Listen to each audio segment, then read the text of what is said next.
I'm going to call this meeting to order. Call the roll, please. Councilmember Clevenger. Here. Councilmember Roberts. Here. Councilmember Clark. Here. Councilmember Palumbi. Here. Councilmember Graves. Here. Councilmember Saper. Here. Councilmember Toll. Here. Councilmember Smith. Here. Thank you. Please join me in a moment of silence.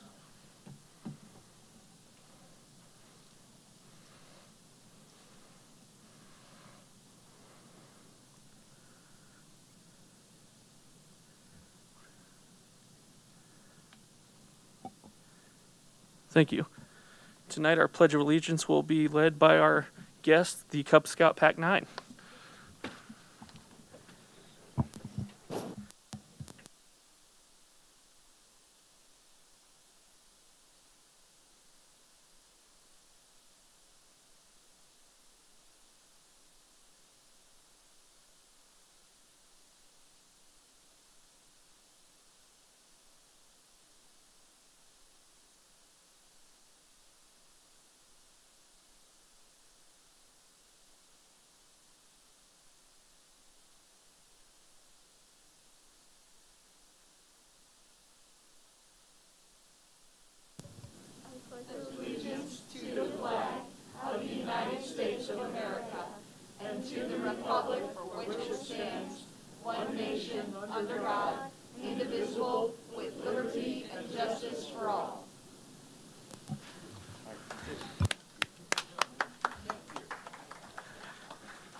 I appreciate Cub Scout Pack 9 doing that this evening.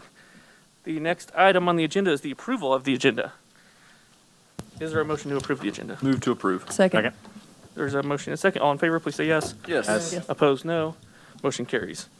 Next up is the comments from the public. Seeing none, we will move on to the next item, which is the consent agenda. There is somebody. Oh, I'm sorry. So sorry. Oh, that's me. I got it. That's me. Good? Okay. Yeah, yeah, I just you're wanted good. to ask you guys a question about this machine for testing for COVID, and I just want like some clarification on exactly the purpose of it.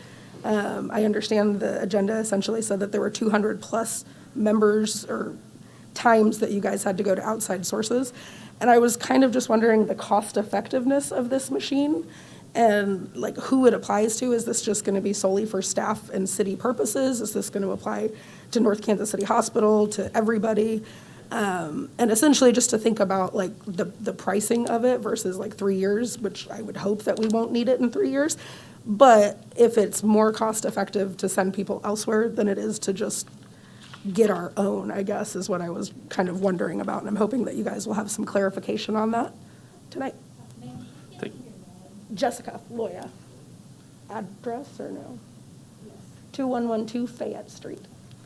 Thank you. Thank you. Thank you. And I believe we will address that during the item, correct? All right, thank you. Any further public comments? Seeing none. On to the consent agenda. Is there a motion to approve the consent agenda? Move to approve. Second. All those in favor, please say yes. Yeah. Yes. Opposed, no. Motion carries. Item number 12, is it? Correct. Proclamation for Cub Scout Pack 9, 80 years.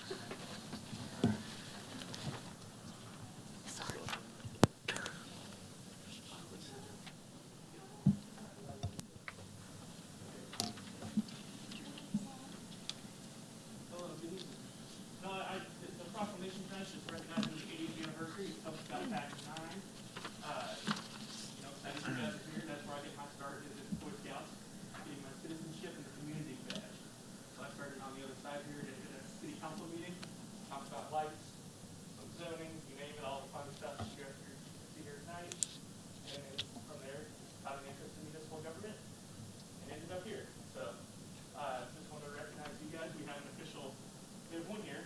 There will be that one there. And then we have stickers printed for you as well.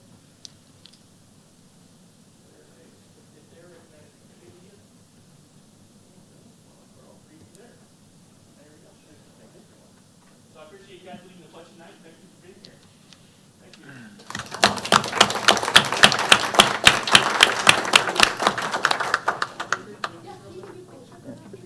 You want to get a picture, Alex? Mine won't want to. Don't put that right. We're done. We did our part.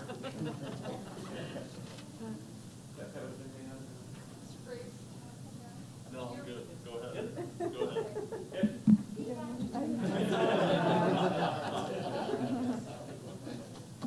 I think so. Okay. Who's that way here? Smile.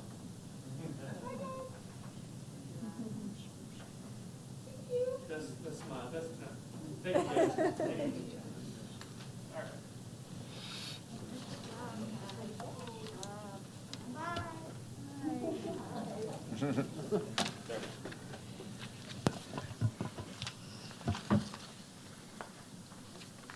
Next item, please.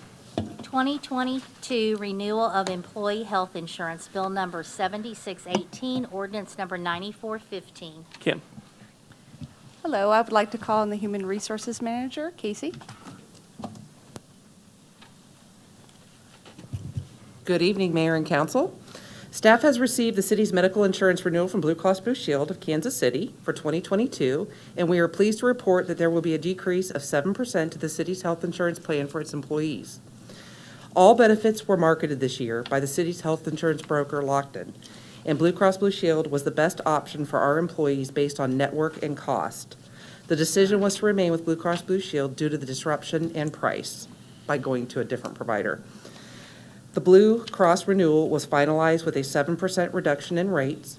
This will result in an annual savings of approximately $174,000. All plan designs remain the same for 2022. Staff recommends the renewal of this year's Blue Cross Blue Shield of Kansas City's medical insurance for 2022. If anybody's got any questions, I do have somebody here from Lockton, Matthew Christian. I'm not sure what you're doing with this, but I really appreciate the reduction. Thank you. Further, Councilmember Clevenger. Just a thank you to Lockton. Appreciate, you don't normally see health insurance premiums go down, especially if you look at our history. We've done pretty well, but definitely that's going to be a savings for employees and the city as well. So good job. Any further council member comments? Seeing none, is there a motion? First reading? All those in favor, please say yes. Yes. Opposed, no. An ordinance adopting and approving addendum to group contract maximum refund account together with the A, benefit and rate confirmation for the city's preferred care blue PPO plan, B, benefit and rate confirmation for the city's personal blue PPO plan, C, benefit and rate confirmation for the city's blue saver PPO plan, D, benefit and rate confirmation for the city's blue select plus personal blue HRA plan, and E, benefit and rate confirmation for the city's Blue Select Plus PPO effective January 1st, 2022, with Blue Cross and Blue Shield of Kansas City regarding medical insurance benefits for the employees of the city of North Kansas City, Missouri. Did anybody need any clarity on that? No. Thank you. Is there a motion? I move that Bill number 7618 be placed on second and final reading and pass as ordinance number 9415. Second. Call the roll, please. Councilmember Clevenger. Yes, ma'am. Councilmember Roberts. Yes. Councilmember Clark. Yes. Councilmember Palumbi. Yes. Councilmember Graves. Yes. Councilmember Saper. Yes. Councilmember Tull. Yes. Councilmember Smith. Yes. Okay. An ordinance adopting and approving addendum to group contract maximum refund account together with the A, benefit and rate confirmation for the city's preferred care blue PPO plan, B, benefit and rate confirmation for the city's personal blue PPO plan, C, benefit and rate confirmation for the city's blue saver PPO plan, D, benefit and rate confirmation for the city's blue select plus personal blue HRA plan, and E, benefit and rate confirmation for the city's Blue Select Plus PPO, effective January 1st, 2022, with Blue Cross and Blue Shield of Kansas City regarding medical insurance benefits for the employees of the city of North Kansas City, Missouri. We might have to take a recess after that one.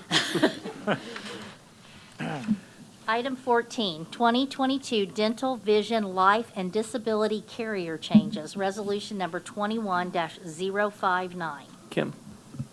I would again like to call on our Human Resources Manager, Casey Campbell.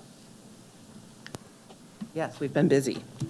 All employee benefits were marketed this year by the city's insurance broker, Lockton. As a result, Lockton is recommending that the city make dental, vision, life, and disability carrier changes to enhance existing benefits while providing savings in the upcoming plan years. Staff recommends moving forward with carrier changes with Delta Dental for dental and vision coverage and the standard for life and disability coverage. And I know you all have the memo in there on the amount that we're saving per plan, and it's massive. And I'd like him to speak to it a little bit too. Matthew Christian from Lockton. Thank you. On the dental plan and vision plan, the proposals that came back were for Delta Dental of Missouri and for Delta Dental Vision. Also, right now, the current vision provider is VSP. The vision plans network is the Superior Vision National Network, which includes all of the VSP network, including additional providers also. So that was 24% reduction in rates. And then on the dental plan, it was a 14% reduction. And from the Guardian network, there's another 15% larger network with the Delta Dental network this year. And then finally, on the life disability, we took the plans again out to market like everything else, and we're recommending the standard. And in doing so, it's a 51% reduction in premium for the basic life plan. The voluntary life plan also has a slight reduction, and the long-term disability has a 47% reduction. It's a lot better than I get to say most meetings, so this is great. All right. Any questions on that? Is there a motion? Move to approve. Second. Any council member comments? I did that in reverse. All right, all those in favor, please say yes. Yes. Yes. Opposed, no. Motion passes. Next item, please. Number 15, emergency order reauthorization, COVID-19, bill number 7619, ordinance number 9416. Kim? I would like to call on the city's councilor, Tom Barzee. Good evening, Mayor and members of the City Council. This matter is pending before you this evening at the request a week or so ago, realizing that this is our last City Council, regularly scheduled City Council meeting in the month of August. The request was made by Councilman Smith. I proceeded to draft the appropriate paperwork that sets forth that as required by current state law that went into effect June of this year. So you may wonder, well, we passed these orders before last year and earlier this year without doing all of this. But the law changed in the state of Missouri, requiring entities such as, governmental entities such as this city to take certain action. The mayor only had the ability under section 67-265, the new statute that I'm referring to, that went into effect 2 months ago now, to have an emergency health order for up to 30 days, okay? After that, and I'm paraphrasing, I'm not going to read it exactly to you, but after that, the law requires that any such extension can only be up to 30 days, and it can only be done one of 2 ways. If there is an emergency order in effect in the state of Missouri entered by the governor, then it's done by a majority of this city council. You're the governing body, the city council. Secondly, it provides that if there is not an emergency order, you can still, by the governor of the state of Missouri, that in fact it would require a 2/3 majority of the folks of you here. Consequently, by the way, one other thing, the new statute also requires that prior to or concurrent with the issuance or extension of any emergency health order under either approach that I just mentioned, that the we don't have a local health officer, but it does refer to the executive. And the executive in the state statute is defined as the mayor in our instance. He has to provide a report to the governing body containing information supporting the need for such an order. Hence, the mayor, and with this being on the agenda on Friday, I think it's stated, yes, Friday, August the 13th, an updated report supporting extension of the health order was sent out and provided to, I believe, each member of the governing body. It's some 10 or 11 page document showing facts, statistics, etc. And one of which, though, that I would point out, the closest thing we sort of have, I'm saying sort of because I'm using it loosely, to a health, because we don't have a health department in North Kansas City, but as you know, the city of North Kansas City owns the North Kansas City Hospital. They operate it. We have a very close, good working relationship with them. And attached to the mayor's report, updated report, if I recall correctly, I intentionally put in attachment A to show you what the numbers were in the report from Dr. Reinches to the City Council and the Board of Trustees on March the 10th. On March the 10th, there were a total of 8 COVID active cases at the hospital. There was no one in the ICU, and there was no one on a ventilator. Okay? Now, Dr. Reinches' report dated 2 days before the mayor's report, August the 11th of this year. That's attachment B to his report, shows that there are 48 active cases. Excuse me, got the wrong one. This one here. Thank you. I gave you 2. I gave you the one that was issued when the mayor did his first order on this. The one August 11th, though, provides that there are, on August the 11th, there were 53 active COVID cases. There were 18 people in the ICU. 9 of those COVID patients were on a ventilator. And I think that you'll find similar statistics at other hospitals. I only relied upon those here. There are other statistics from this area, the greater metropolitan Kansas City area, provided by Mark, that are also included in his report. And so before you this evening is an ordinance, if approved, that would direct the mayor to extend the effective period of the current order that he entered on July 31st, and that goes through the 28th of this month. This would extend it from August the 28th until I believe it's 12:01 a.m. on September the 25th. At that time, it would automatically expire unless rescinded, revoked, or whatever prior to that time. So before you is that, and then the decision obviously is up to you as the governing body of the city, whether or not you would like to take action on it. And attached to the ordinance itself is a proposed order, other than a few changes at the whereas clauses near the beginning and some dates at the end, and a certification at the far end. It's essentially the same order that was issued earlier by the mayor that was dated July the 31st. So Thank you for the presentation. I would note, just on the stats real quick, they've actually gone up since we got that last report. I spoke with Dr. Reiches this morning. The total COVID cases is mid-70s now.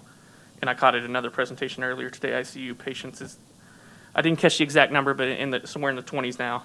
And then the ventilators in the teens now instead of 9. So, I mean, everything has gone up since that memo, but we had to get the memo out, so a little bit of dated there. But Councilmember Palumbi. Thanks, Tom, for giving us kind of a review of where things are according to some of the reports from Dr. Righteous. As someone who doesn't need to see those reports because they see them every day in person, I just kind of wanted to share some statistics. So according to the New York Times, as of July 30th, there were 3,900 cases in Missouri for COVID, and that was 2 days before the mask order went into place. And as of yesterday, there was just over 2,006. And so I kind of want to remind everyone that the masks are really kind of being mandated and being used to help our healthcare systems that are overrun with COVID. Like we've said, we don't know exactly how to tackle the Delta variant yet. There's so much unknown. All we know is that it's way more contagious than the original strains that we saw. We do know that the vaccines are extremely effective in preventing COVID infections and as well as preventing severe COVID infections if you were to get it despite being vaccinated. And so based on, the numbers that we've seen from Dr. Righteous, we're nowhere near where we want to be. And so I think that in order for us to really see, aid the hospitals in the area, we really need to see these numbers continue to come down. And we've seen the numbers start to trend down with the mask mandates, but I still think we have a lot of room to go. And so I would be fully in support of extending the mandate for another 30 days. Councilmember Smith. So my name is obviously attached to this one because I asked for the extension. So I've heard over the last few weeks since we put the mask order in place, or since Mayor DeLong did, I've heard from residents, businesses, I've talked with other council people, and we're not even sure what Clay County is going to do. We're not sure what Kansas City, Missouri is going to do. They're discussing it, I believe, later this week. But honestly, none of that really matters because the most important view at this moment is coming from the Centers for Disease Control, and they're saying to do exactly what we're putting in this order, to wear masks, to limit the spread. At this point, kids under age of 12, they can't get the vaccine, even if their parents are desperately wanting that to happen. So we're protecting them by wearing masks. And this pushes it forward 30 days from the expiration, so September 26th, I believe, according to the memo. And we don't know what's going to happen in 30 days. Obviously, the numbers are spiking really hard right now. We don't know what it's going to look like if FDA approval comes through for the vaccine. We could see more vaccinations. Availability for children, if that gets approved, that could change the landscape quite a bit. But this buys us more time. It lets us limit the spread over the next 30 days while we see what happens with the landscape of the vaccine. With that in mind, over the 30 days that this is in place, I would ask staff to explore, and this would be a Tom and a Kim and the rest of staff, to explore what it looks like to have a sort of a vaccine passport program. So while we are wearing masks, we can look at what best practices are happening in other cities. New Orleans has already done this. New York City has proposed it. What would the logistics look like, and how would that play out? So I'm just asking for us to look into that and to let businesses know, hey, think about what you would be doing for this kind of thing. So I'll have more to say, but I do want to go ahead and make a motion that we extend the mask order until September 26th. I second. Okay, there is a motion second. Further councilmember discussion. Councilmember. Mr. Mayor, may I make bring up a point of order? Please, yeah, then we'll get This is Councilmember Clevenger. pending, so it would be for a first reading of the ordinance, Okay. Councilman Smith. Okay, Is that- so move for first reading. Okay, first and second on first reading, Councilmember Clevenger. Just a couple of things. Discussion. Thank you, Jesse, for bringing this forward. This is a hot topic issue. I've spoken with residents and businesses as well. And businesses, for the most part, some of them are concerned about the mask mandate, about how it affects their business. But we also have to look as public officials as public health. So, the mask, it seems like will help curb the spread. Anna's our council person here as well in the health industry, and I trust what she says. But something going forward is that we need to look, not only for our residents, but the effect on our businesses. When we look at these COVID funds and however we're going to distribute those, might look at our businesses and helping them out again. Certainly not something that may be really popular, but like Jesse said, we have to protect children in this town. We have a lot of children in the town. We have Cub Scouts that just came. If we weren't wearing masks and then they're not vaccinated, if you get one of them sick, I don't want that on my conscience. So I am glad that we're reviewing this every 30 days because it gives us a chance to give our input. So I'm in favor of doing another 30 days. Thank you. I'd just note on the funds real quick, since you brought that up. I talked to some of you about what we would be interested in doing with those funds so far, but I've kind of stopped those conversations for now, just until we get a better idea of what's actually happening right now and what we may need to use those funds for. So there's an update on that. Switching sides, Councilmember Saper. Thing on first there. The United States does not at this time have a nasal COVID vaccine. The vaccines that exist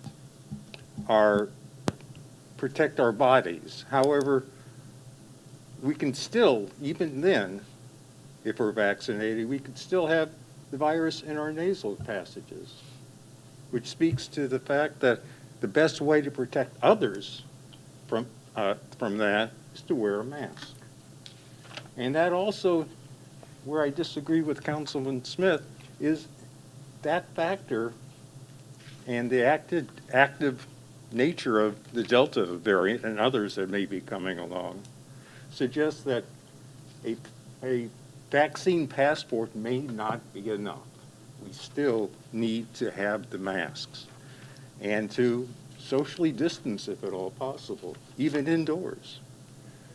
And until such time as we have different vaccines, including possibly a nasal vaccine, then we may be in this for the long haul, and we need to realize that, and the businesses need to adapt to that, and all of us do. So I'm strongly in support of this. Thank you. Councilmember Roberts.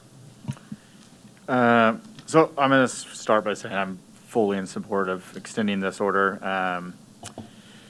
As a business owner who knows a lot of other business owners, I will say that this doesn't really impact our business that much. This is a very easy thing. This has been going on for 15 months. We all know how to act as people with masks on. It's a very easy thing to do. Having said that, Councilmember Saber just mentioned we might be in this for the long haul. As somebody who has an entertainment business that relies on a lot of people to come together and has a lot of friends that own a lot of restaurants and bars and retail, I think to really go forward, we will need something like a vaccine passport that will actually give consumer confidence. You may also need a mask because of that, but I think that there needs to be some level of security, I think, to create consumer confidence, because we're already seeing a strong decline in the last 14 days because of the Delta variant. So we need to look long-term to protecting our businesses, especially the businesses that were hardest hit. We're talking entertainment, we're talking concerts, we're talking restaurants and bars. We keep getting bailed out. It's just not something that can happen. So we do need to look long-term. I do encourage staff to look at finding some way to have some kind of vaccine passport or a negative test or something of that sorts. And this is a reminder that the last time I looked, we were just barely above 41% vaccinated in Clay County. So we should have just now been opening with no masks and things of that nature per our original reopening plans. And that if you haven't got vaccinated, you should, of course, like how the nature of vaccines work. If you didn't know, you could still contract something. I get the flu vaccine every year. I could still get the flu. It just hopefully won't kill me now. And that's how this vaccine works. So I hope you can clear there of all the disinformation out there and go get vaccinated so we can move on. Hopefully we'll be in a better position in maybe 6 months or a year. Councilmember Graves. Okay, so I've got a lot of questions and concerns. Correct me if I'm wrong, but the first, not the current mask mandate, but the original mask mandate that was lifted earlier this year, we were following Clay County Health Department, correct? For portions. That was Tom. only true at the very end. We went up through, our last mask order that I'm aware of that was issued by the city was dated April 9th, 2021, the 11th amended order, and that was signed by the then mayor. No, wait a minute, that would have been That's the signed. recent one. I mean, the previous mask mandate that was, No, that was signed, no, I'm correct. That was signed by Mayor Stilo, and that has nothing to do with what we're I talking think about here's he's now. what asking for history, though, saying at some point, we Yes. had a mask order when Clay County did not. Correct. that's what I'm getting Okay. at. What guidelines are we following? So are we following Clay County? Are we following the CDC? What are we, exactly are we following? So part of it is the CDC, and then also Kansas City came out with their guidance. So we decided to mirror our policy off of their policy. that So they we're did. essentially just mirroring whatever Kansas City does at this point. So if- Not both. They got a lot of people that put a lot of work into doing this.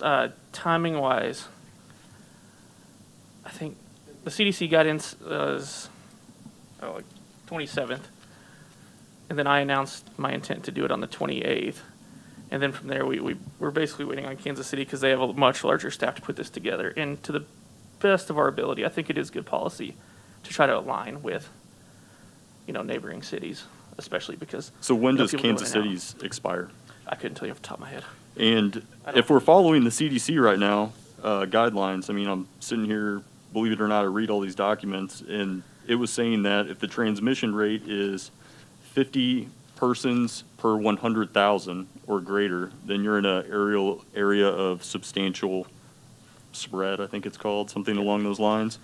And I'm here on the Clay County website, Health Department, and I just moved my screen so it is refreshing. It says that we are currently, the most recent data looks like the first week of August. There's like a lag when new data comes out.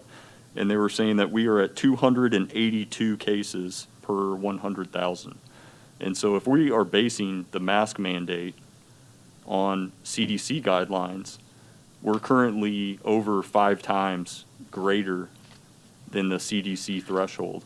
And so where I'm going with this is essentially, if you extend this mask order and you're saying that we're following the CDC guidelines, then this is going to be a long haul. And I'm just still trying to wrap my mind around the mask mandate. And then the fact that you guys just brought up vaccine passports to me, if you actually read this memo that we're voting on, it says in here, according to the CDC, they issued new guidance on July 27th, recommending that all vaccinated individuals in substantial or high transmission areas, that would include us, with either 50 cases per 100,000 or more over a 7-day period, should wear a mask indoors. So why should having a vaccine somehow enable you special privileges when the next whereas on our document says that the CDC issued a study on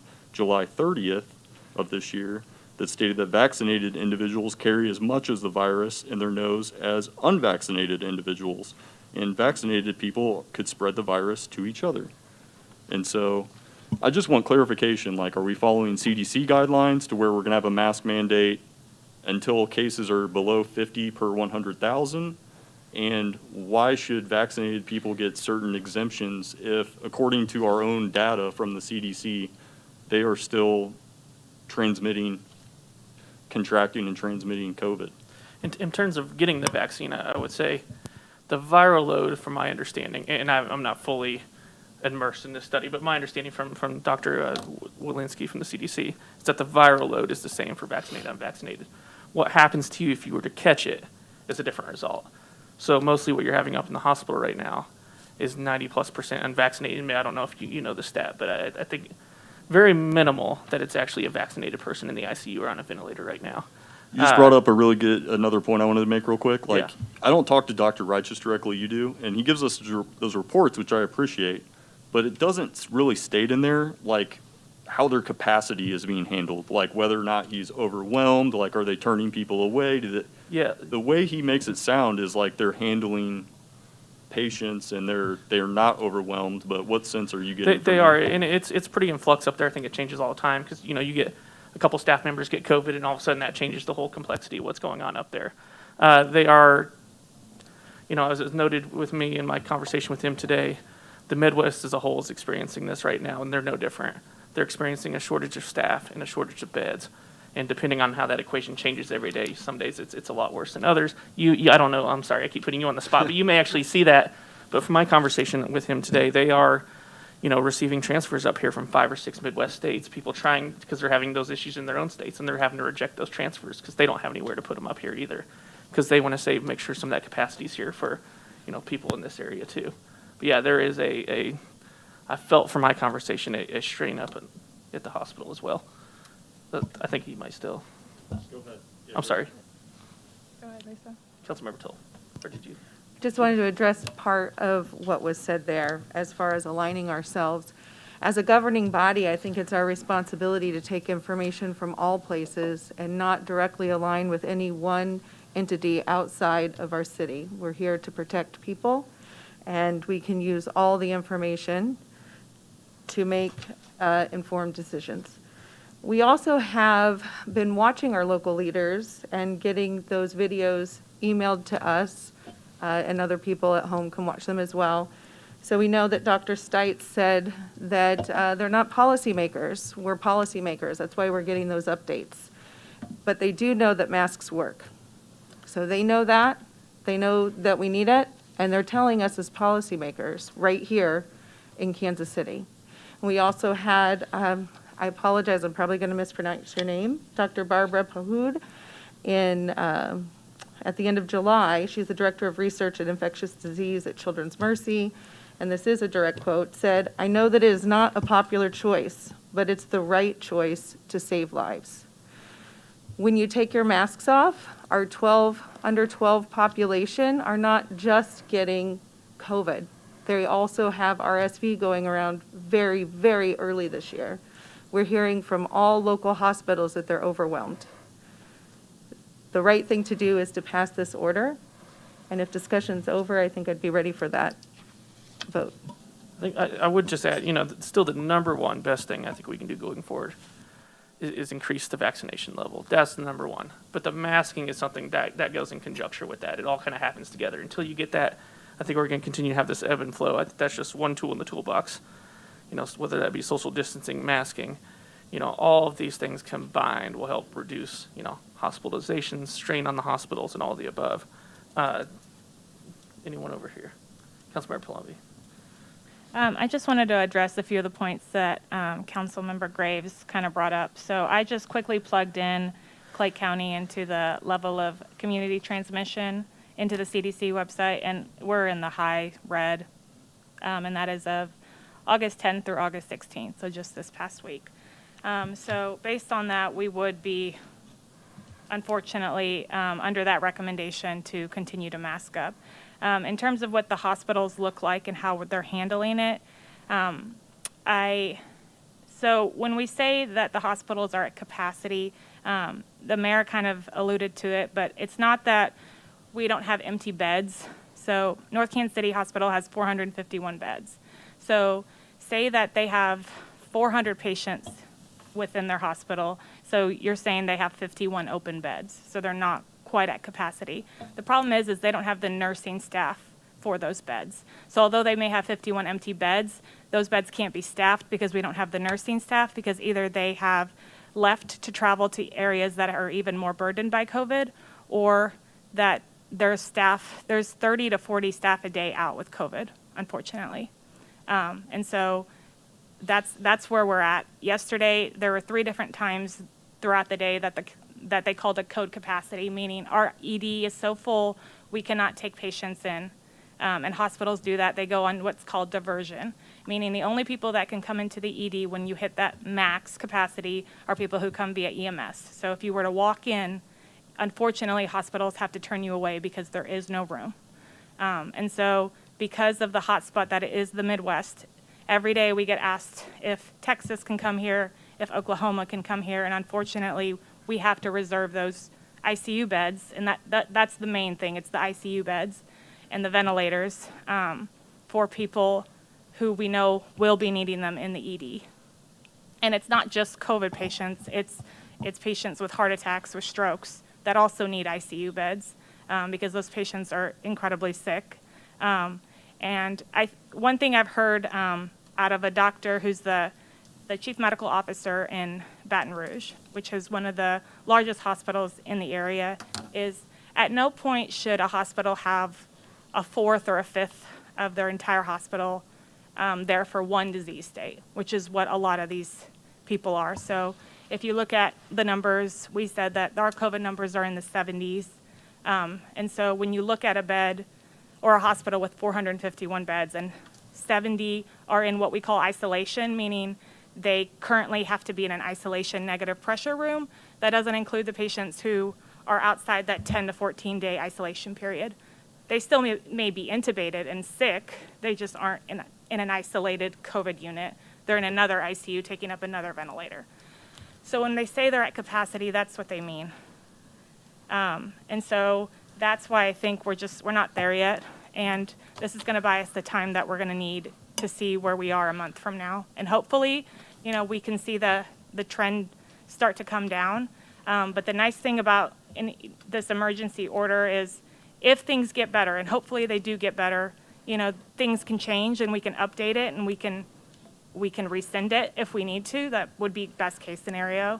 But like, Jesse and Lisa said, it buys us some time, and time is what we need right now. And yeah, and as you noted with the new state law, it's up to council to approve, rescind, the whole list of things. I'll say rescind in this case things were to drastically get better. The ability is now in your guys' hands to rescind this, and you have that capacity to do that anytime, and we have to extend it at least every 30 days at this point. So, Councilmember Clevenger. Actually, more of a question than anything. I agree with Councilmember Toll about making decisions what's best for our city and not tying ourselves to county or another city. I know Kansas City, I believe they're set to meet tomorrow to talk about their mask mandate. Any word on Clay County? I know they met last week. Are they going to be meeting again? Any other municipalities? I don't know if we know the answer to this, like Gladstone, Riverside, Parkville. I don't think they currently have a mask mandate. But any other info that you can give us on the other surrounding areas? You want other jurisdictions here? You ready? Jackson County reinstated a max order that took effect August 6th and applies to all parts of the county except Kansas City and Independence. Requires everyone 5 and up. Simplified version. Clay County, they haven't done anything for public spaces. They've made recommendations for the school settings. Platte County, no order requiring masks in public spaces. They decided against the mandate August 5th. Johnson County has a mask order that applies to public and private elementary schools. Wyandotte County, Unified Government of Wyandotte, is under a mask order applying to most residents over the age of 5. Obviously, Kansas City looks like ours. North Kansas City, you should know ours. Independence, shot theirs down last night. And Prairie Village, the 16th, which was last night, I believe theirs passed as well. So now Prairie Village has a mask order, and they were the first, I believe, municipality in Johnson County. There you go. You got the full list there. Which one? There you go, Councilmember Smith. Okay, a couple quick things. To respond to Councilman Graves' question about the vaccine passport, I am in no way suggesting that is what's going to happen in 30 days or on the 26th. Simply asking us to look at logistics of, because this is going to be a very difficult program to implement well, to look at what other cities are doing and get some best practices, and then see where the numbers are in 30 days. A big part of this is with kids not being able to get the vaccine without full FDA approval, we are essentially, as a fully vaccinated person, I could still infect somebody who is unvaccinated, send them to the hospital, and have a very serious reaction. I don't want that to happen at all. But at a certain point, people are going to be allowed to make their own choice fully. Once kids can all get it, once it's approved for everybody, then it's going to be more of a personal choice, and at that point, we could explore a vaccine passport program. Second thing, and this is something I hear from businesses in earnest, there are a number of businesses that I have personally gone into where staff and customers are not wearing masks, even under the order. They are, and then businesses who are enforcing it are seeing negative effects of that, where people aren't going to go because they have to wear a mask. They're being told when they walked in the door. And so my question is, what mechanism do we have to enforce this order to help businesses out so that they are not playing mask enforcer? What can we do to keep those in compliance that are choosing not to enforce this? Did you want me to try to answer that question, sir? I appreciate it. Please. So currently, as it stands, it is a little bit of an honor system until we receive a phone call. We don't really have the capacity, I'll be honest, we don't have the staffing capacity to go into businesses and spot check. When we were partnering with Clay County Public Health Center, that was one of the items that they would do. They as well are not staffed to that level. So we do it on a report notice. Okay. So I actually receive every single phone call, COVID-related, that comes in through City Hall. Okay. Typically speaking, if I receive one on a particular business, I listen to whomever is calling to notify us that there is some sort of violation. I then call that business. And I'll be honest, there's two sides to every single story. So the first one is to call that particular business and find out what is going on in that establishment. Sometimes it could be a one-off, sometimes it is more.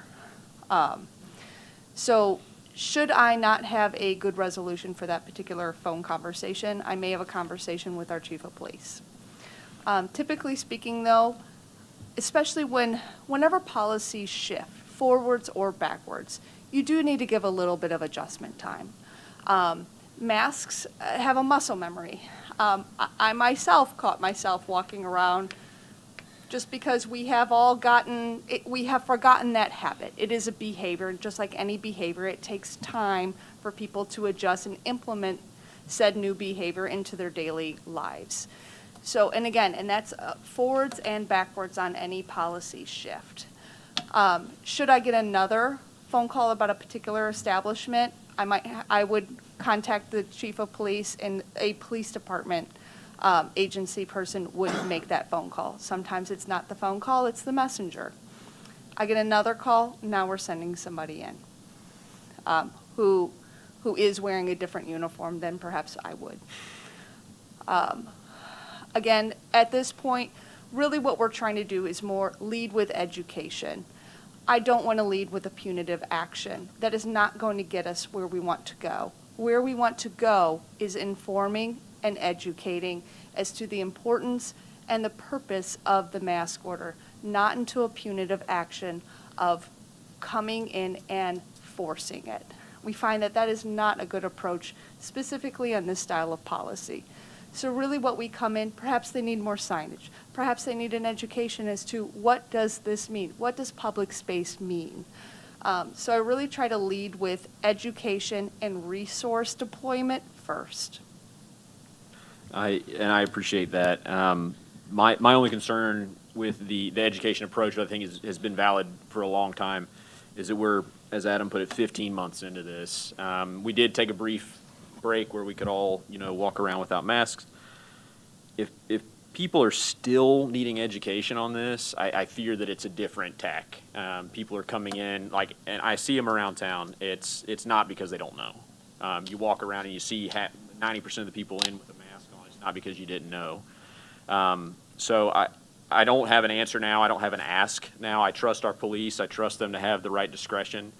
But it is leaving businesses on an island, and I don't like that for what I'm hearing from them. So if we could have some discussions at the staff level of what it looks like to make sure that businesses have that support, that fallback, if they know who to call. I don't know if it's they call City Hall, or if they call the police, or how that looks, or residents for that matter who want to make sure that people are following the rule. So that's all I'd say on that. Perfect. Councilmember Graves. Yeah, so I have a variety of thoughts on this. I appreciate everybody's insight and information. It's a very sensitive topic. Everyone has their own opinion. I'm a real estate agent. I am not a health professional. I feel very uncomfortable making decisions like this that will impact people's businesses, people's personal health, things along those lines. I would feel much more comfortable following Clay County Health Department, because I feel like they're more apt to handle things like this, as well as the fact that we are a tiny little municipality in the middle of a bunch of, like a big municipality, and then surrounded by a bunch of other small municipalities.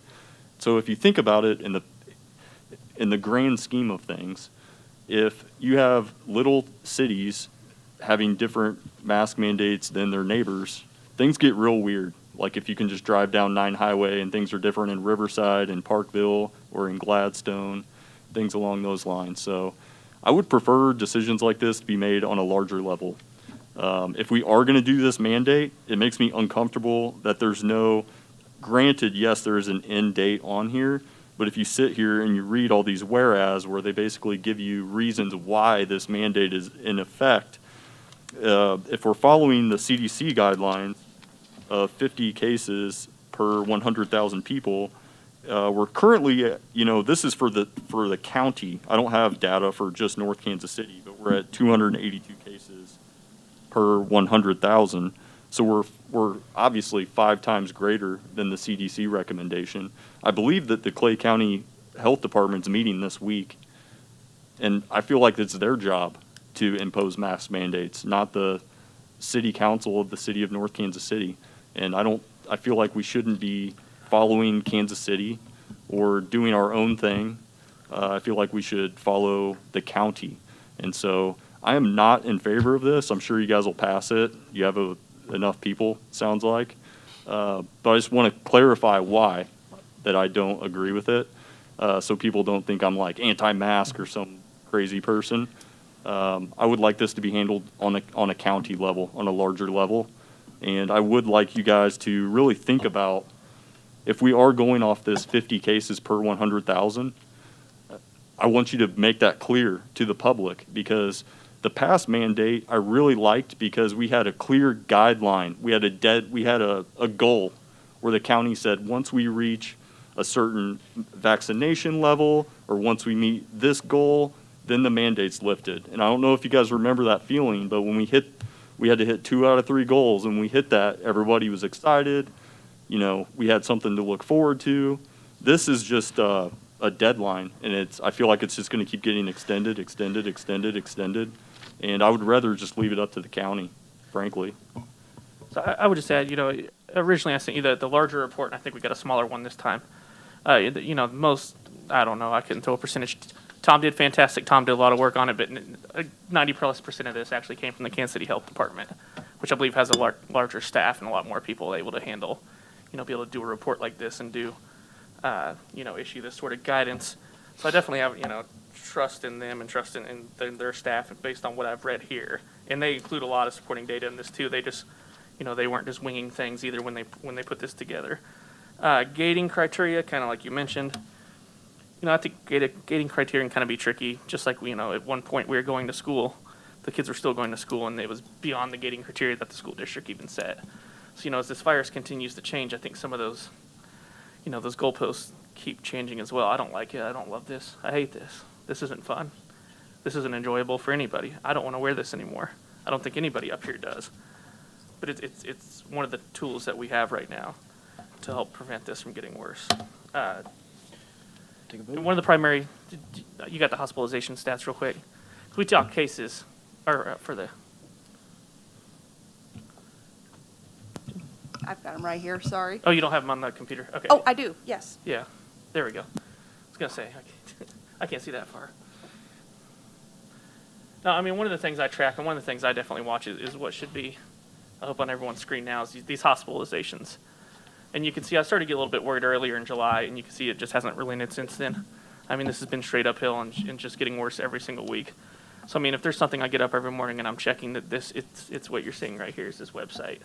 So this is part of what I base my initial conversations off of. So is there any further conversation? I just wanted everyone to have a chance to see that as well. Any further questions, comments? All right, so we do have got it written down here. We do have a first and second on the first reading. All those in favor, please say yes. Yes. Yes. Opposed, no. No. Motion carries 7-1. to do this. It's Crystal. An ordinance approving Public Health Order 21-002 regarding COVID-19 in the city of North Kansas City, Missouri, and authorizing the extension of the effective period of the current Order 21-001 dated July 31st, 2021, from August 28th, 2021 until September 25th, 2021. I move that Bill number 7619 be placed on second and final reading and pass as ordinance number 9416. Second. Call the roll, please. Councilmember Clevenger. Yes, ma'am. Councilmember Roberts. Yes. Councilmember Clark. Yes. Councilmember Palumbi. Yes. Councilmember Graves. No. Councilmember Saper. Yes. Councilmember Toll. Yes. Councilmember Smith. Yes. 7-1, motion carried. An ordinance approving Public Health Order 21-002 regarding COVID-19 in the city of North Kansas City, Missouri, and authorizing the extension of the effective period of the current Order 21-001 dated July 31st, 2021, from August 28th, 2021 until September 25th, 2021. That's a lot of 2021s. Number 16, Budget Amendment, Virus Diagnostic Equipment, Resolution Number 21-061. Kim? I'd like to call on the Fire Chief, Dave Hargis. Good evening, Mayor and Council. The item before you is a budget amendment to purchase a COVID diagnostic machine for use for the city employees. The last agenda item was kind of a good segue into this. At the outset of this, we all thought this was going to be done by now. We arranged with St. Luke's Health System for our testing. They had 8 or 9 sites around the city. It was still a lot of staff time to send the paperwork, get the appointments made, and we were having anywhere from 72 hours or longer to get the results back. And this is for what's called a PCR testing, which is the most accurate form of testing for the virus. Since then, with the decline through the earlier months, the test sites are down to 1 for us now. That's fairly reasonable to use.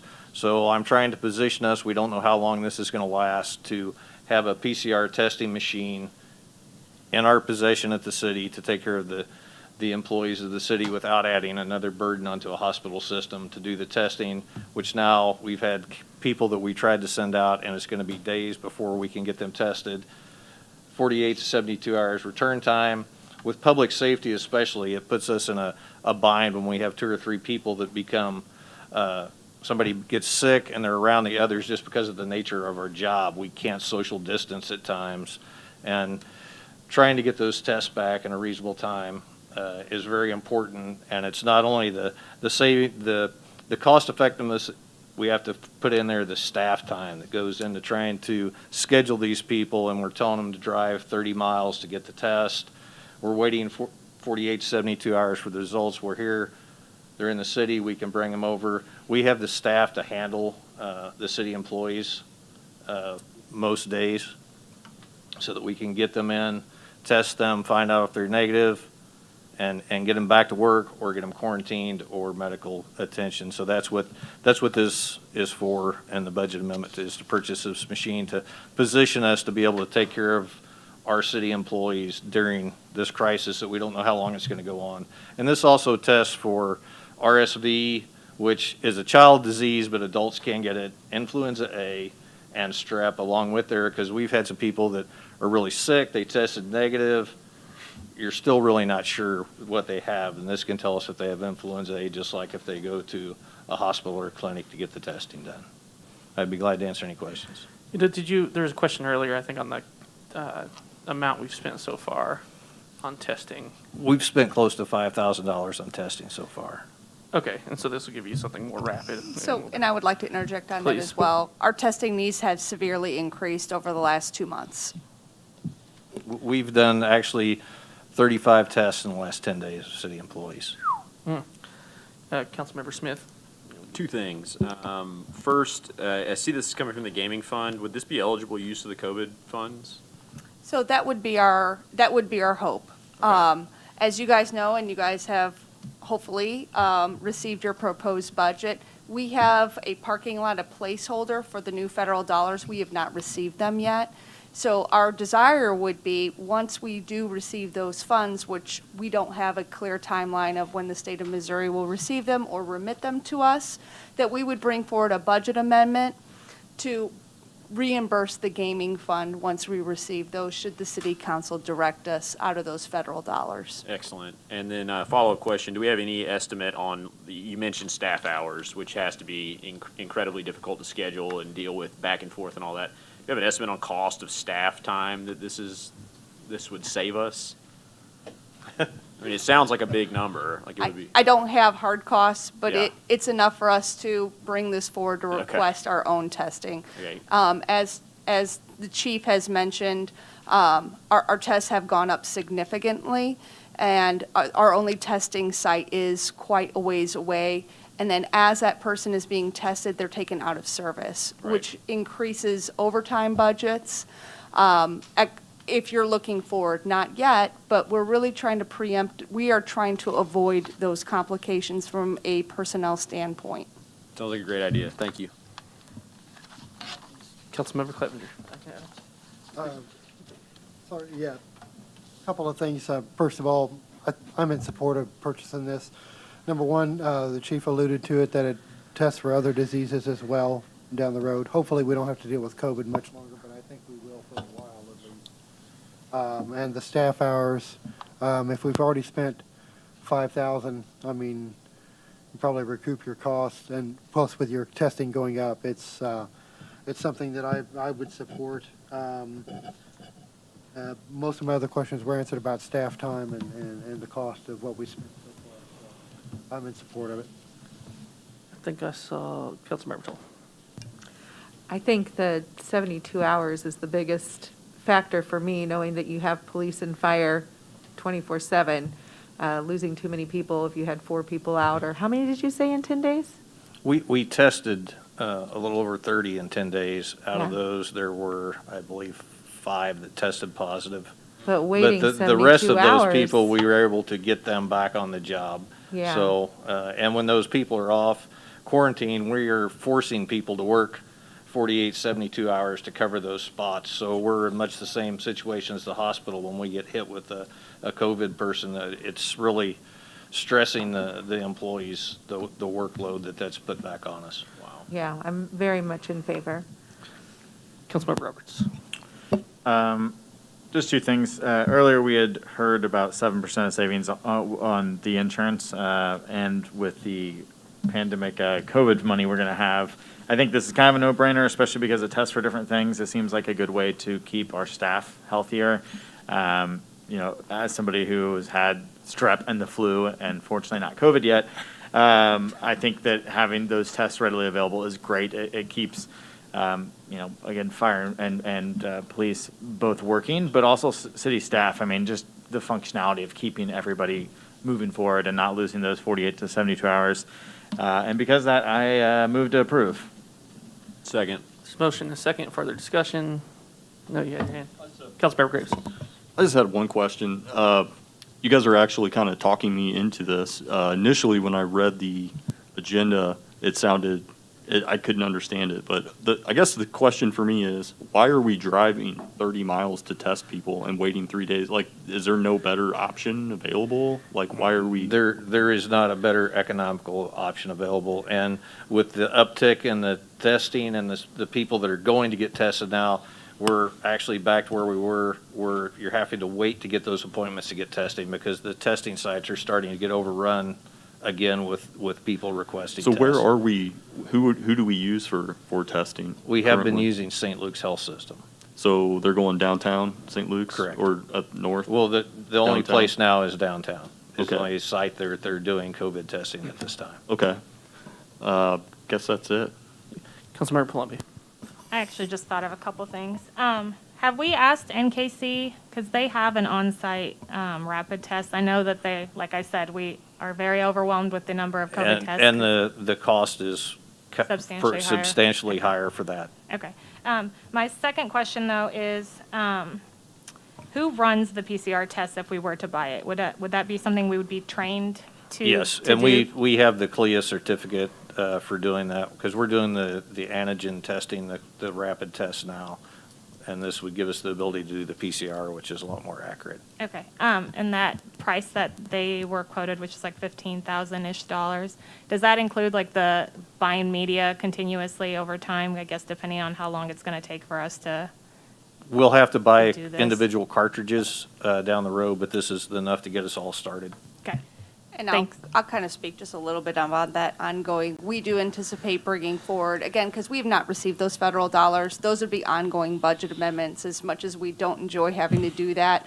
Until we receive those monies and the city council provides directions of how to spend those dollars, our anticipation is as we would batch purchase them and bring them forward as a budget amendment, again, documenting them. The reason why we do the budget amendments is because for an audit purpose, should we ever be asked how we spent those federal grant dollars, a budget amendment, because it goes through the council process, is very cut and dry, crystal clear. We had the authorization to spend those dollars in that manner. thank you. All right, seeing no further discussion, all those in favor, please say yes. Yes. Yes. Opposed, no. Motion carries. Next item, please. Professional Services Agreement with AP Triton Consultants LLC, Resolution Number 21-060. Kim, I'd like to call on the Fire Chief, Dave Hargis. Good evening again, Mayor and Council. The item before you is for a professional services agreement with AP Triton Consultants, and that's for them to prepare a cost reporting sheet for the city for a ground emergency medical transport reimbursement through the federal government. That cost report, the first year the state and federal government had that available, we were going to do that in-house. We very quickly figured out that we were not capable of doing that, so we hired that out. They charged us $7,500 plus 3%. The first year, we got $150,000 in reimbursement. This last year, matter of fact, last month, we got our $191,000 back. So it's a good investment. It's if you have any questions about what the ground emergency medical transportation reimbursement is, I'll be glad to answer those. But it's there, and it's free money for what we do. Councilmember Safer. The only question I have is, how was AP Triton selected? Are there other vendors out there that offer the same services? There has been AP Triton. When this first came about, they were kind of the single source. They were the company that actually wrote the ground emergency medical transportation language for the state that they use. So that's how they were selected. Okay. Any further discussion? Seeing none, is there a motion? Move to approve. Second. Second. All those in favor, please say yes. Yes. Opposed, no. Motion carries. Next item, please.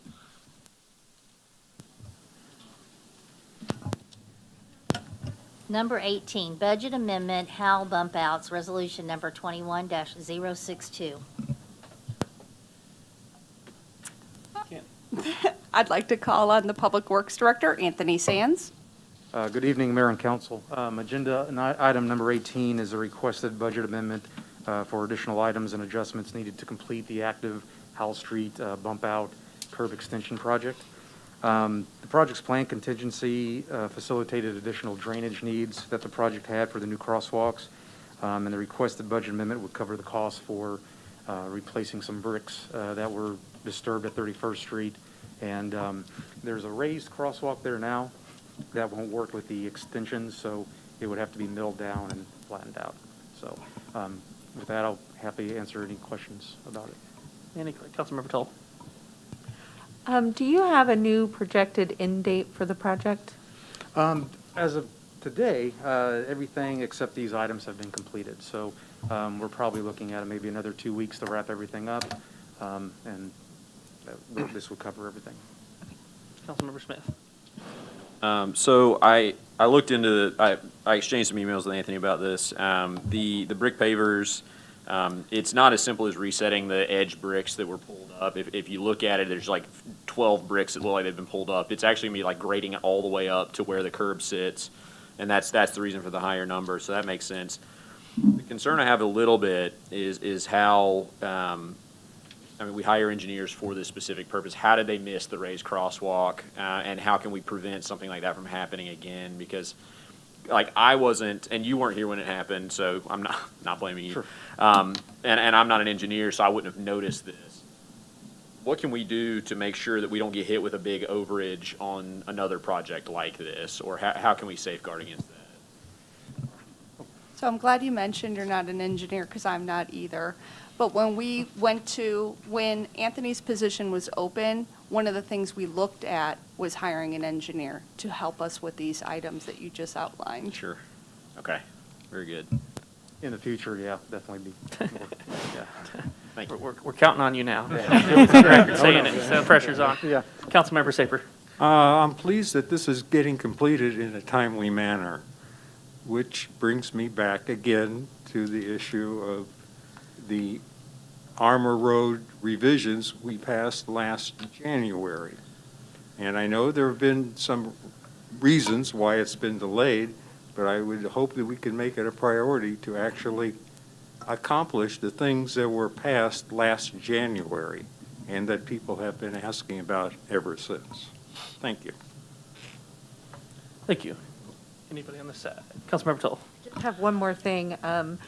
Our children are going to be going to school starting Monday. So given the construction for the first 2 weeks, this will be the first time anybody goes to Norclay. Briarcliff is being moved to Norclay. So I was wondering if it would be possible to get more help with kids crossing that area in the mornings, or at least to make the people who are working there aware that for the first time, we're going to have kids from all over the neighborhood crossing that street to get to school starting Monday. And any further councilmember comments? Seeing none, is there a motion? Or was there already, what are we on? Move to approve. Second. She had it. I did. Me? I was the second. Okay, let's, I'm gonna put, Amy, Columbia down Amy, as the first. Amy, and- I thought, oh, was it you? I can't tell. Yes, who it was. Someone. It came from that direction. Someone on this side of the dais got the Okay, first. thank you. Can you write that in there? No. Yeah. All in favor, please say yes. Yes. Opposed, no. Motion carries. Next item. Approval of accounts due and payable by the city through August 13th, 2021. Bill number 7620, ordinance number 9417. First reading. Second. All in favor, please say yes. Yes. Opposed, no. An ordinance authorizing payment for certain accounts due and payable by the city through August 13th, 2021. I move that Bill number 7620 be placed on second and final reading and pass as ordinance number 9417. Second. Call the roll, please. Councilmember Clevenger. Yes, ma'am. Councilmember Roberts. Yes. Councilmember Clark. Yes. Councilmember Palumbi. Yes. Councilmember Graves. Yes. Councilmember Saper. Yes. Councilmember Tull. Yes. Councilmember Smith. Yes. An ordinance authorizing payment for certain accounts due and payable by the city through August 13th, 2021. Staff comments. Evening, Mayor and Council. I'm hoping that when you guys came in, you found this sitting in your chair. I'd like to thank Nick Hawkins for all of his help in developing this particular budget, as well as all the department directors. This, as you can imagine, takes quite a bit of teamwork and quite a bit of work to assemble. And as you know, we're doing it probably half engine right now. So I do want to thank everybody for all of their time. I do want to thank everybody for their financial stewardness with their submissions. We are proud to present this to you today via email as well as a printed copy, and we look forward to our budget discussions coming up. Within your packet, you will also see we kind of reconfigured the upcoming items of note. We added a green line for the special event permits authorized by the City Council. We're hoping to be able to continually upgrade the way that we are communicating with you so that you understand that when you approve these events, they'll now show up on this. Kind of helps give clarity to the process, as well as just inform others of what's kind of going on around town. Also within your packet, as alluded, you do have 2 updates from the North Kansas City Hospital included in this packet. And that's all. I didn't receive any notes from any directors. Does anybody have anything else? I'm just going to call on Anthony every week. Like to? I should. No, he already had a share I tonight. kind of want him to stick around, so maybe I should. No, thank you for that, and I hope everyone noticed that original photography on the cover. Definitely making the budget look sharp. Now everyone has a little light reading up here. Council member comments, and we are kicking off with Council member Clevenger. It does look good. Several things tonight. I'll make it quick. Thank the Cub Scouts for leading the Pledge of Allegiance. I'd gladly give up my turn for the Cub Scouts. So, and I'm glad that we're getting the COVID-19, the machine, the testing machine. I think, the big man hours, especially for our police and fire, having them out so long, this will definitely make it more streamlined for city staff and for the people being tested. Speaking of Anthony, I want to thank Anthony and Public Works for responding to a couple of items that I brought to their attention, and with Kim Nakahota probably had a hand in it as well. The other thing I want to mention, I don't know, some people in the audience may remember Chuck Cash, a longtime Parks and Recreation Board member, who passed away. I don't know if it was a month ago or how long ago it was, but there is a memorial service up there at the Parks and Recreation Department this Sunday, August 22nd at 1 p.m. if you're interested in attending. And also want to give a shout out to the police department for handling burglary issue, it sounds like, in some areas on 26th and 27th, and thank you for making that arrest. And that's it. Councilmember Roberts. Okay, I have a couple things. Shout out again to the Public Works. We had crazy storms this week, and there was trees and debris everywhere. And I feel like they were driving around as it was falling, and things were in the streets. It was wild to watch. Like a tree branch fell into a sidewalk, and before I could even get home, it was already miraculously gone. And I saw the truck pulling around the corner, and my mind is blown. So thank you for all the staff working to keep our city clean. Football is back. That's exciting. So catch the Chiefs. They're playing. Another couple things. It's Black Cat Appreciation Day. So, tip your hat to the black cats you see.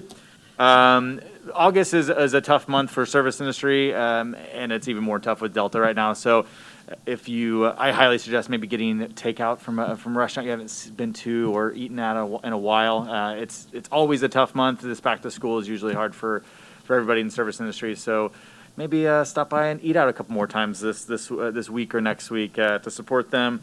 And I look forward to spending some time with everybody this weekend, bonding over our strategic planning session. And that's all I got. Bonding. Okay, there we go. Thank you, segue. city staff, for the bludgeoning object, proposed budget. Awesome work. Thank you to Councilmember Palumbi for providing so many fact-based materials tonight, and for working in the trenches. Also to officers and firefighters who've been working in the trenches with masks on this entire time and respecting what we have to do to protect each other. I also want to just reiterate, I didn't speak up amongst the sea of speak-ups, but obviously I was for the mask mandate. I have a Ward 4 resident, Lindsay Roberts, I want to give a shout out to. She's a nurse in the trenches. I will tell you that nurses feel completely disrespected and dismissed, and it gets really hard for them to keep seeing the same patients that come in to be like, yeah, no, I didn't feel like doing that. It felt like it violated my rights, but I'm here because I need you to save my life, so please care about me. Officers know about that. Fire department knows about that. So anyway, just want to say thanks. And again, a shout out to Lindsay Roberts in Ward 4, a resident that I'm listening to and hoping to vote and support. That's it. Councilmember Palumbi. I just have a few things. Also want to say thank you to staff for this lovely little binder. Can't wait to stay up all night reading it. I also want to say good luck to everybody who's starting school next week. I'm very excited that they're going to have that back to school experience this time around, because I know that was hard for them last year. And then I am also very excited to hang out with everyone in our retreat this weekend and bond. That's all I got. We'll do a before and after. We'll see if it stays that way. Okay. Councilmember Graves.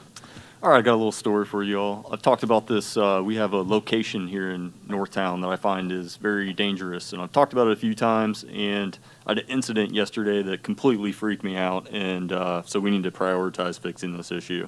There's a place on Armour Road that is, I cross all the time right there, and many, many other people do, in between CVS and the, what do you call it, Dollar General. That is the sketchiest place, and like it's literally like playing Frogger trying to cross the street right there. There's no stoplight. Visibility is horrible. So yesterday I was driving. I wasn't I've almost got run over as a pedestrian there multiple times, but yesterday I was actually driving, and I actually drive really slow, and luckily I did not have my foot on the gas. I had my foot just kind of hovering, and out from behind a pickup truck, a lady pops out literally holding a baby carrier. And if my foot was on the gas instead of the brake, I would have run over a lady and a kid yesterday. And so we need to prioritize fixing that like right immediately, like the next meeting. Furthermore, I drive around the city all the time. Just today, I just drove past a place down by Children's Mercy Hospital that has those pedestrian crossing things where if you're a pedestrian, you just hit a button and lights flash. And so it alerts the driver, hey, maybe I should look for a pedestrian right here. So I don't know if anyone's ever been run over a car right there, but let's go ahead and fix that before it actually happens. I almost did it yesterday. So shout out Cub Scout Pack 9 on a positive note. Thank you, Councilmember Saber. I've observed many governmental bodies at all levels discussing COVID over the last year and a half now. And I just want to shout out to this council I'm proud of the way we've taken it in a serious, mutually respectful manner. And even those who disagreed had reasonable disagreements and rational disagreements as to why they did. And again, I just want to say thank you to this city council. Thank you, Councilmember Toll. I think the mayor said it earlier when we were discussing, but vaccination is still our best weapon. So if you're 12 and over and you haven't been vaccinated, tomorrow's a great day to do it. I want to say a special thank you to the Road District. Last meeting, I said I'd be attending their meeting. I went along with Councilman Saper and down here, thank you, Clevenger. And Armour Road was not on their agenda, but they were kind enough to, since they knew we were there at the end of their meeting, to discuss it. And one of the things that they said is they do think it makes sense to work with the city. If they have a plan, the city's putting that together, even if it wasn't on their list of things to do this year. And the reason why is because it makes sense as we move on to phase 2 of Complete Street that we work together, as opposed to having the street graded, and I didn't even know that this would happen, if they go after us or if they go before us, then they have to do a patch. There's a bunch of technical things that I'll just throw out there.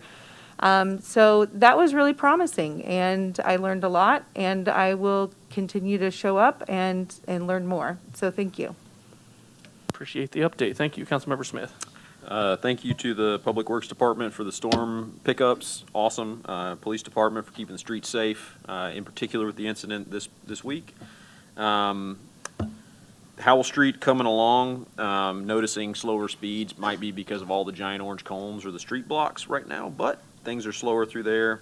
And then the slip lane being blocked off from Cherry onto 32nd seems to have really made a difference in that corridor, at least from my observation. So I think that's been a big positive thing. So thanks for that. No, a lot of good comments tonight, but I want to propose, if you have a book club in town, this may be some good reading in the next month. So get this agenda out. Sorry, I had to borrow yours first, but mine was in the office. Welcome the Briarcliff Bears to North Kansas City this year, and excited for the high school to be back as well. So welcome our students back to town. Thank you, Cub Scout Pack 9. It was exciting to have them lead the pledge and be here to receive the proclamation. Appreciate all of our conversations, and I always appreciate everything staff does. So thank you, everyone. Is there a motion to adjourn? So moved. Second. All in favor? Yeah. Opposed? That was weak. Adjourn. There.